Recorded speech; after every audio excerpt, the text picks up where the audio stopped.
Good morning, America. Iran ultimatum. President Trump vowing to obliterate Iranian power plants if the Strait of Hormuz isn't open within the next 48 hours. Whoa!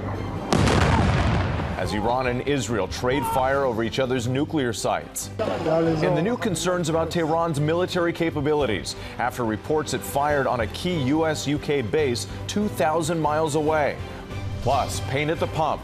Gas prices spiking to more than $5 a gallon in some states. GMA with team coverage this morning. ICE at the airports. President Trump's plan to deploy the agents to airports across the country if there is no immediate end to the partial government shutdown, with security lines growing from coast to coast, frustrating travelers. Never making this flight. And another week, TSA workers go without a paycheck. Robert Mueller's legacy, the longtime FBI director through the early years of the War on Terror, who investigated President Trump as special counsel, passing away at age 81. The caustic comments from President Trump at the news and the blowback this morning. Flood crisis. The devastating scenes from Oahu's North Shore. Neighborhoods submerged. Thousands fleeing the worst flooding in decades. Widespread destruction. I just heard like a loud crunching, and then I never knew it was the house, but I learned later that it was. While the West suffers through an unprecedented heat wave, shattering records. Our weather team tracking it all.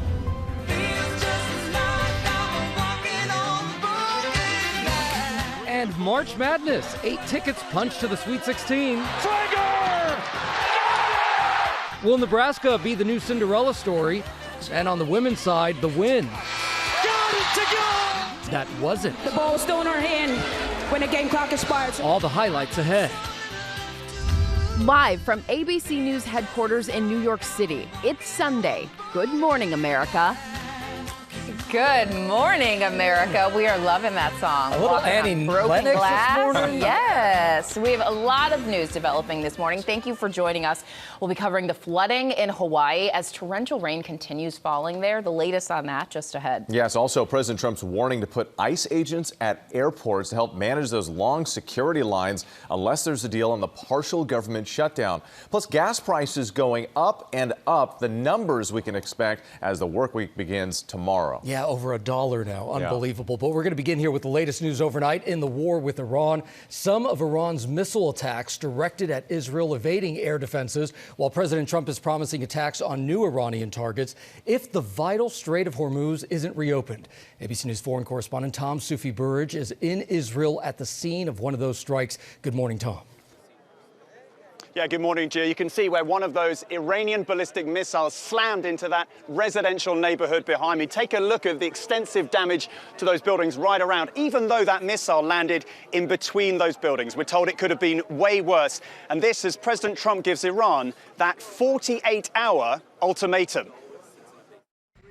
This morning, President Trump vowing to obliterate Iranian power plants if the Strait of Hormuz is not opened within the next 2 days. In an overnight post, Trump writing, if Iran doesn't fully open without threat the Strait of Hormuz within 48 hours from this exact point in time, the United States of America will hit and obliterate their various power plants, starting with the biggest one first. That threat coming as Iran escalates attacks on Israel. Whoa! Dramatic video capturing the moment an Iranian ballistic missile slams into the city of Dimona. Iran saying it was targeting a highly sensitive Israeli nuclear military research center located nearby, which is linked to Israel's undeclared nuclear weapons program. Iran retaliating after it claimed the US and Israel targeted Iran's Natanz nuclear site, which was already bombed in the first week of this war, the damage seen in these satellite images. No comment on a second strike there from CENTCOM or the IDF. The UN's nuclear watchdog urging restraint, reporting no increase in off-site radiation levels at both of those Iranian and Israeli nuclear facilities. And in a separate attack overnight, another Iranian missile also evading Israel's air defenses, striking in this residential area in the city of Arad. But this was a direct strike. That was a direct strike by a big missile. I don't know about the size of it. They're talking about half a ton, which is a lot. And it was very lucky because it fell down in between the building. If it would hit directly a building, that would be total loss for the building and the people living in it. 100 people hospitalized from those 2 strikes in southern Israel, 11 of them in a serious condition. And this morning, Iran's proxy Hezbollah firing into northern Israel, flames engulfing these vehicles. Emergency services saying 1 man was killed in his car. In southern Lebanon, the IDF saying it is now conducting limited ground operations. Lebanese officials saying more than 1,000 people killed since this war began. And back in the US, in Iowa, 2 American service members killed in Kuwait at the start of the war laid to rest this weekend. 20-year-old Sergeant Declan Cody and 45-year-old Jeffrey O'Brien. And guys, Israel's defense minister saying US and Israeli strikes into Iran will now increase significantly.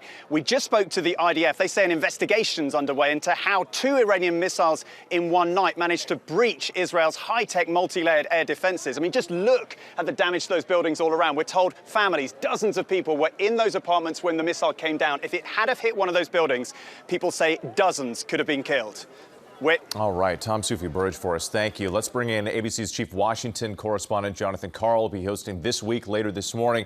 John, always great to have you. So we heard that ultimatum from President Trump warning the U.S. will strike Iranian power infrastructure if the Strait of Hormuz isn't fully open by Monday night. What are the ramifications of such an attack? Well, this would be a major escalation, an escalation that would affect in a mass scale, if he really followed through, the people of Iran. This is an attack that would effectively plunge much of the country into darkness. The implications of that are long-term. It's not like you can suddenly flip the switch and that power infrastructure is recreated. And when you're trying to also win the support of the people of Iran, trying to encourage the people of Iran to rise up and replace overthrow its government, it certainly complicates that effort. Yeah, the delicate balance in all of this on display. And John, we also know that thousands of additional U.S. Marines are now on their way to the war zone. Could this be a signal that the administration is considering some kind of ground operation? Well, it is certainly a signal that the Pentagon is preparing to be able to launch a ground operation if the president makes that decision and gives that order. It's contingency planning. There's no indication that there is a plan for any kind of a ground operation right now. The president just recently effectively ruled out or seemed to rule out boots on the ground. But there are a number of potential operations that have been under consideration, including a plan to get on the ground in Iran and seize the stockpile of uranium, enriched uranium that they have, and also certainly the very pivotally important Karg Island, which is key to the Strait of Hormuz. There have been discussions of the United States effectively seizing that island.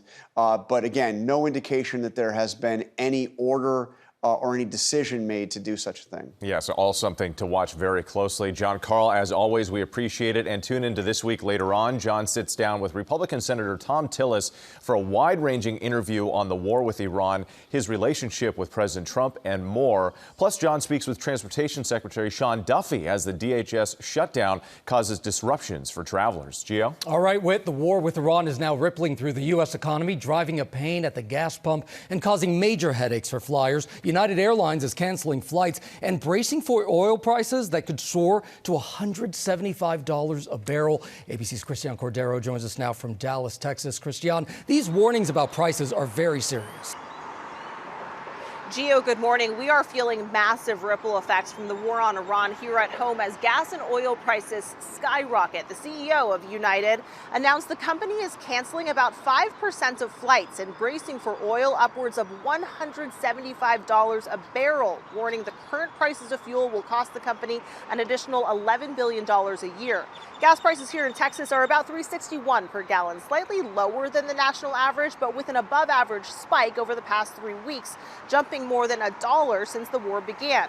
California, Hawaii, and Washington State are each averaging more above $5 a gallon. right now, according to AAA. And check out Illinois. AAA shows gas prices 1 month ago at $2.96 there, now averaging $4.14 per gallon. Few things at play here. We know Iran has effectively shut down the Strait of Hormuz, where about a fifth of the global oil supply passes through. Recent airstrikes on oil facilities in the Middle East have compounded the issue, on top of the fact that gas tends to get more expensive as we approach the summer months. Now, whether driving or flying, shopping around is key, Janae. Even just looking around here in Dallas, I have seen prices fluctuate by about $1 from station to station. Janae? So you can definitely try to save some money, Christiane. Thank you. And turning now to the growing travel turmoil at the airports. The White House is threatening to deploy ICE agents to U.S. airports as the partial government shutdown drags on. TSA screeners, they're still working without pay, and long security lines, they remain a major problem for travelers, especially as the spring break season gets underway. ABC's Morgan Norwood is live at Newark Airport with the latest. Good morning, Morgan. Hey, good morning to you, Janae. And certainly the lines here at Newark are starting to build, with some passengers telling me that they've been waiting at least 40 minutes, and that certainly tracks with the official wait times that we've been looking at on the TSA board here at Newark. But as these staffing shortages continue from coast to coast, the president now threatening to send ICE agents in to man these security checkpoints if Democrats don't cut a deal soon. This morning, security lines at airports nationwide continuing to expand. President Trump threatening to send ICE agents into airports starting tomorrow unless Democrats agree to fund the Department of Homeland Security. Trump posting he will move ICE agents into the airports where they will do security like no one has ever seen before, including the immediate arrest of all illegal immigrants who have come into our country. The threat comes as airports are being pushed to the brink. TSA workers who haven't seen a paycheck in 3 weeks calling out sick in droves. More than 10% of TSA officers calling out nationwide Friday, the highest amount so far this shutdown, including 29.5% of the staff at New York's JFK and more than half of all officers at Hobby Airport in Houston. And it's all happening during the height of the busy spring travel crush. TSA lines snaking through major hubs from Atlanta to Phoenix. And on Saturday, travelers waiting hours just to clear security. Never making this flight.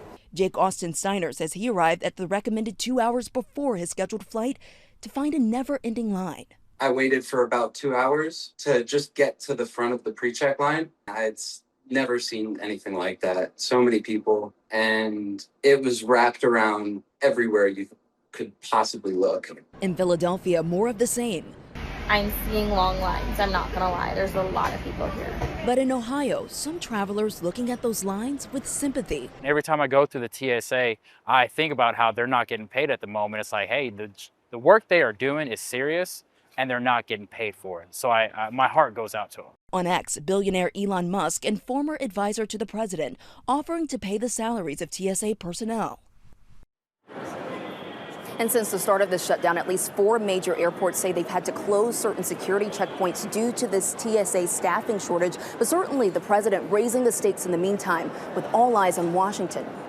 Yeah, we've definitely seen those lines getting worse. Morgan Norwood, thanks for that. Now to Washington and this part of the story, the weekend session in the Senate, as Republicans and Democrats remain at odds over funding for the Department of Homeland Security. ABC's Jay O'Brien joins us with the latest. Jay, good morning. So could we see any movement soon?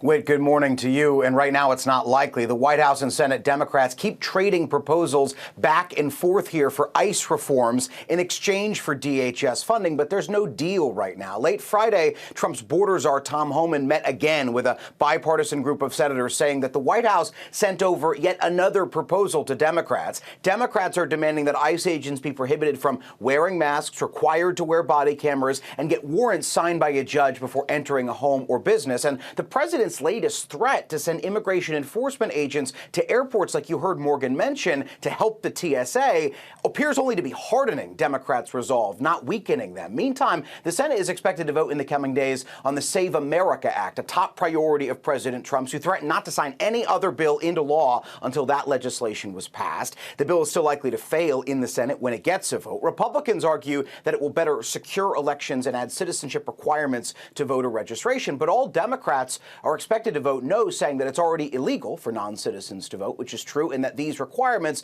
will make it harder for legal voters to register. Gio. All right, Jay O'Brien there in D.C. Thank you so much, Jay. Now to the death of former FBI Director Robert Mueller and President Trump's reaction on social media. ABC News senior White House correspondent Selena Wang is in Washington with this story. Selena, good morning. And good morning to you, Gio. Robert Mueller was one of the most consequential figures in modern American law enforcement. He has died at 81 years old. His family has not revealed a cause of death, but they recently told the New York Times he'd been battling Parkinson's disease. He served as the FBI director for more than a decade, sworn in just 1 week before the September 11th attacks. He led the Bureau through this major transformation, shifting the focus from crime fighting to preventing another attack on American soil. He's also known for leading the special counsel investigation into Russian interference in the 2016 election, an investigation that indicted more than a dozen Russian operatives and several top Trump associates. But Mueller did not determine whether Trump obstructed justice, and the president denies any wrongdoing. Mueller was also a war hero. He served in the Vietnam War, recognized with the Bronze Star after rescuing a wounded Marine under fire and earning a Purple Heart after being shot in the leg.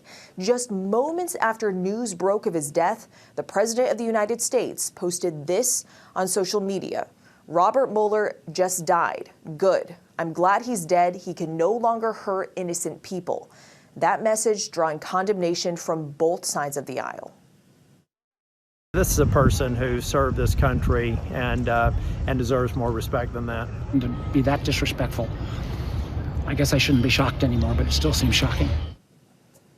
Mueller was deeply respected by presidents from both parties. Former President Bush says he's deeply saddened, and former President Obama is calling Mueller one of the finest directors in the history of the FBI, Janae. And a lifelong public servant. Selena, thank you so much.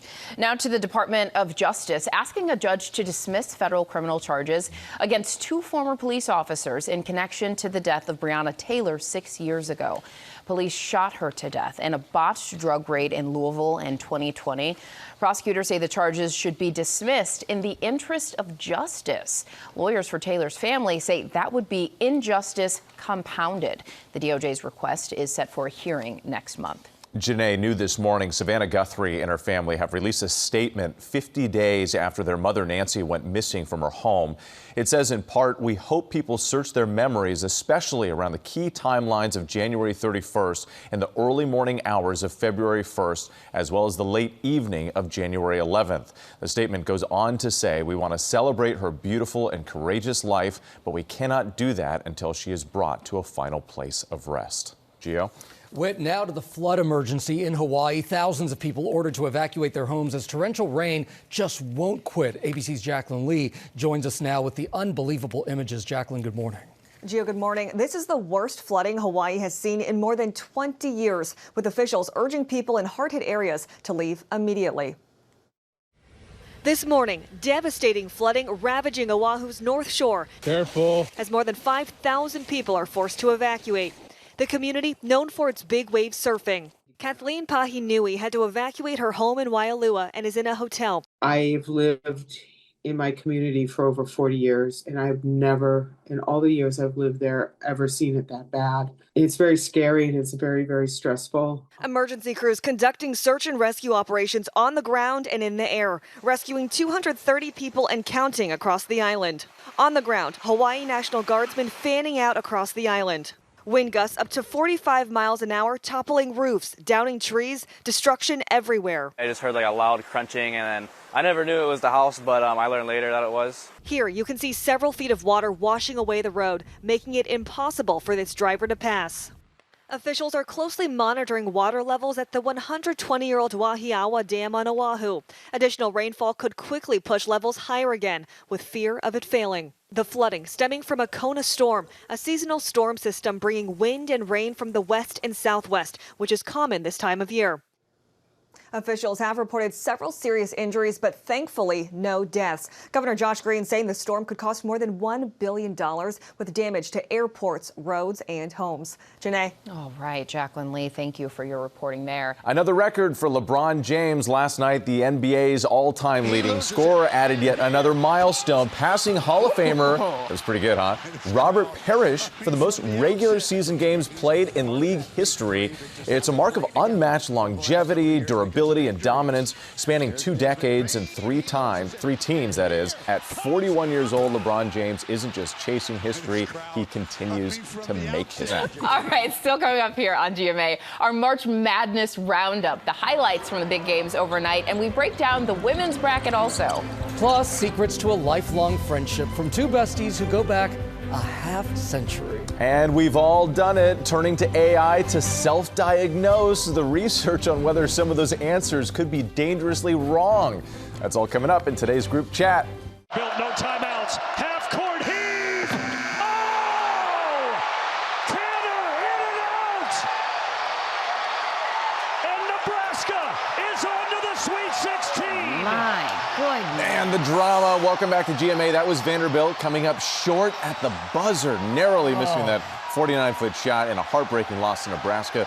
March Madness, of course, in full swing. The drama and standout performances across both the men's and women's NCAA tournaments overnight. Very exciting stuff. And our friend Andrew Dimbert is here with all the highlights. Hey, Andrew. Hey, guys. Good morning. From upsets to near buzzer beaters and some incredible performances from the nation's top players, this tournament delivering the drama and moments that make March. Connect. And the baseball pass.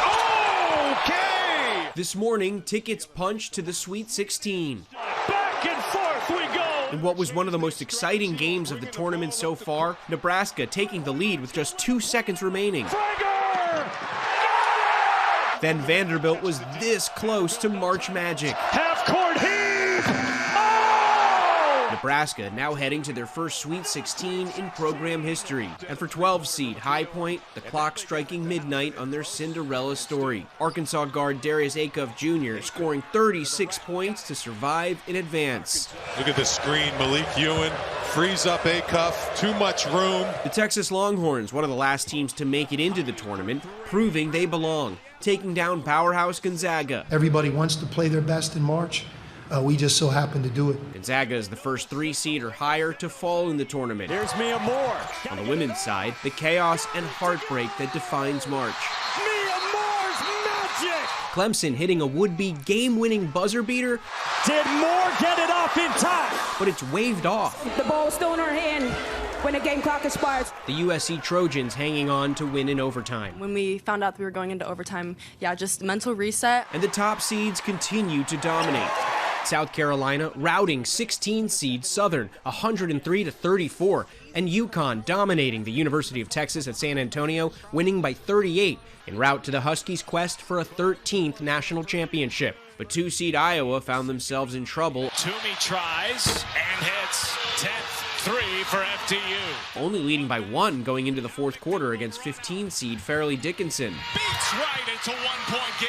Iowa center Ava Hayden would score 12 of her 29 points in the fourth quarter. Hayden, yes! To secure the win for the Hawkeyes. Boy, what a fight by the FDU Knights. We've got more action tipping off this afternoon. Will we see another high seed fall? Lots of good upset alerts on this Sunday slate to round out the Sweet 16 field, guys. All right, it's getting so good, Andrew. Thank you. And yesterday we dug into the men's bracket, so now we turn our attention to the women. The second round gets underway today, and here to walk us through the matchups is ESPN analyst and former Northwestern player Megan McEwen. Megan, thank you for being with us. Let's start with USC this morning. They're coming off an overtime thriller against Clemson, now face top-ranked South Carolina. What needs to go right for USC to truly challenge the Gamecocks? Everything needs to go right for USC to truly challenge the Gamecocks, but starting with rebounding. These two actually met all the way back in November, and in that game, South Carolina out-rebounded USC by 24. So making sure they're boxing out, not allowing South Carolina to finish possessions and create second-chance opportunities. Secondly, freshman Jazzy Davidson is going to have another heroic performance. In yesterday's game, she had 31 points, only a freshman. This is the Big Ten Freshman of the Year. She can score literally anywhere and everywhere on the floor. USC is going to need her to step up, hit from 3, hit from the mid-range, and also be able to get to the rim. Hey, Megan, for fans like Whit who are watching their brackets very, very closely today, so which second-round matchup should have them the most nervous or maybe the most excited? Oh, we should always be excited when it comes to the second round headed to the Sweet 16, guys. Baylor-Duke is a really interesting matchup. It's actually a rematch from the very first game of the season in which Baylor actually won. Talia Scott in that game had 24 points. Duke actually started out 3-6 to start the season, then ripped out 17 straight wins, went on to win the ACC regular season and the ACC tournament. They are playing with all the momentum in the world right now. One of the top defensive teams in the ACC coming in. They have revenge on the mind, and they are poised to make a deep run in this tournament. And so, Megan, unlike all of the busted brackets on the men's side, on the women's side, we've seen very few upsets so far. If you had to pick just two teams that pose the biggest title threats, who are they and what separates them from the rest of the pack? We hate to be boring here, but the overall number 1 seed, UConn, and then the other 1 seed, UCLA, are the two teams that really have true title possibilities here. UConn features two of the best players in the country, in Sarah Strong and AZ Fudd. But what separates the Huskies is their defense. They're holding teams to under 51 points per game. They press you, they turn you over, they create so many points off turnovers. It's really frustrating to get into any sort of offensive rhythm when UConn is playing you like that. Then UCLA features 6'7" Lauren Betts, somebody that has been so efficient scoring down low in the paint. And then she's got shooters all around her. UCLA's guards are shooting more than 40% from three. That's really good. So when you have that inside-outside balance that UCLA provides because of Betts, you're in really good shape. Not a lot of teams have ever scouted somebody who is 6'7", so it's a huge advantage that the Bruins have. Yeah, Gio was just saying about how defense wins championships, Yeah, right 100%. there. So, Megan, we appreciate you coming on, as always. Thank you. Of course, you can catch the women's game starting at noon on ESPN, then head over to ABC for another slate of matchups. Now with our group chat, and these are the stories that piqued our interest this week, and I'm definitely on board with this one. Yeah. We've all gone down this rabbit hole, right? Where you're going to ChatGPT or you're going to AI somewhere to try to diagnose your medical condition. Well, now there's new research that suggests AI may be a bit misleading. No. Surprise, surprise, when it comes to truly getting the answers that you need. So in a study published recently in the journal Nature Medicine, researchers tried to simulate how people use AI chatbots, and they gave participants medical scenarios written by doctors, then asked them to use AI tools compared to their own preferred resources like internet searches. So it turns out when participants were asked to use AI, only about a third of medical conditions were correctly identified. Wow, that should be a warning. Yes, and on top of that, only 43% made the correct decision about next steps, such as whether to go to the emergency room or stay at home. So it's really serious. Additionally, a major medical emergency like a brain bleed was also missed altogether. So the authors of the study pointed out that doctors are trained to ask about symptoms that you might not have mentioned or considered. So it's always best, of course, to consult a medical physician when dealing with these things. You can use the internet, but it can be really like make or break on some There serious is no situations. replacement for an actual doctor. Yes. Like, Absolutely. go get the real advice. Okay, mine is a really special update here to a story that's gone big on social media. The 78-year-old DoorDash driver who went viral after a Tennessee woman shared a clip of him delivering to her home. Well, a GoFundMe effort has now raised almost $1 million for Richard Pulley. He's been driving for DoorDash for the past year and a half after his wife lost her job. Richard was working several 12-hour days. The couple is now looking forward to a comfortable retirement. But how special is that? Everyone coming together, right? The best of America coming together. Truly, when social media does good. So Friday marked the first day of spring, which is widely considered the real new year. So January 1st, it aligns with the Gregorian calendar, but it's in the dead of winter. Think hibernation. But the spring equinox is more aligned with nature. Flowers begin to bloom, days become longer. It's also when Miss Cleo. The sun moves into Aries, the first sign of the zodiac, marking a fresh start in the beginning of a new 12-month cycle. So it feels like a more natural reset and a hopeful outlook. If your New Year's resolution has fallen by the wayside, this can be seen as a more intentional and natural reset. I love that. You're always looking to the universe for something, I right? am. The universe does me good. Yes, and focus on natural, right? Yes, Nature, getting absolutely, out there. getting aligned. I think we're all sort of like desperate to get outside, too. Absolutely. The weather that we've had so far this winter. All right, coming up here on Good Morning America, two besties share their secret to their 50-year friendship that stood the test of time. And we're not talking about all of us. Yes, not quite there yet. Soon enough. We're back in a moment. We are back now on GMA with two women whose special friendship has lasted for decades. And ABC's Will Gans says their story caught the attention of social media. And it's not just me saying it. There's 50 million people who are saying it, too. It's a project from Besties NYC, a social media series that spotlights duos spending their time together here in New York. And Diana and Candace are the unlikely internet superstars who have inspired comments like, "I'm convinced some of us find our soulmate in our best friend." Oh. Would you mind telling me the quick story of how you two met? Oh, you love to. Meet Candace and Diana, the New York City besties who've racked up more than 50 million views on TikTok. What is your favorite thing about her? Her heart. She's such a soft, sweet person. The duo who met in college in the 70s have been thick as thieves for 50 years. Lucy and Ethel, definitely. Yeah, I think, Lucy and Ethel. Definitely. Yeah, crazy like that. They're crazy like that. They were recently walking home from lunch when a content creator approached them. Candy's like, what's this guy? And I'm like, keep walking. And we thought he was a stalker at first. And we were like, just keep walking. Luckily, they decided to stop and share their story, including this latest chapter. She's always there for me, you know. Yes, for all my treatments, you know. Yes. Yes. I have cancer. Candace, yeah, she has cancer, and it's okay. I'm there for her every step of the way.